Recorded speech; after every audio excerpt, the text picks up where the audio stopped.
ஒரு 6வது படிக்கிற குழந்தை இன்னைக்கு 10 வயதுல அவங்க மாதவிடாயை சந்திக்கிறாங்க. எஜுகேட் பண்றதுக்கு அம்மாவுக்கும் தெரியல, அப்பாவுக்கும் தெரியல. கடையில என்ன இருக்கோ அதை வாங்கிட்டு வந்து அவங்க கொடுத்துட்றாங்க. அதுல இருக்கக்கூடிய கொடிய அரக்கன் டயாக்சின் குளோரின் 10 வயசுல இருந்தே உடம்புக்குள்ள போகுது. 25 வயசு வரும்போது அவ திருமணத்துக்கு வரா. அப்போ 15 ஆண்டுகள் இந்த டயாக்சினோட வாழ்றா. இது எங்க போகும்? ரத்தத்துலதான் கலக்கும்.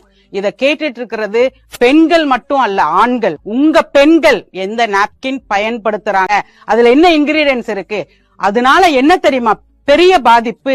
வருங்கால சந்ததி. வம்சத்தை விருத்தி செய்பவள் பெண்.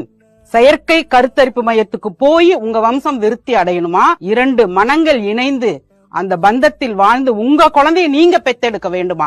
இது எப்படி நாப்கின்ல இருக்கு அப்படின்னா, கர்ப்பப்பைக்கும் பிறப்பு உறுப்புக்கும் 3 இன்ச்சு தாங்க கேப். இவ்வளவு கெமிக்கலை அந்த கர்ப்பப்பை தாங்குமா? இன்னைக்கு ரத்த வங்கி கேள்விப்பட்டிருக்கிறோம், எஃகு வங்கி.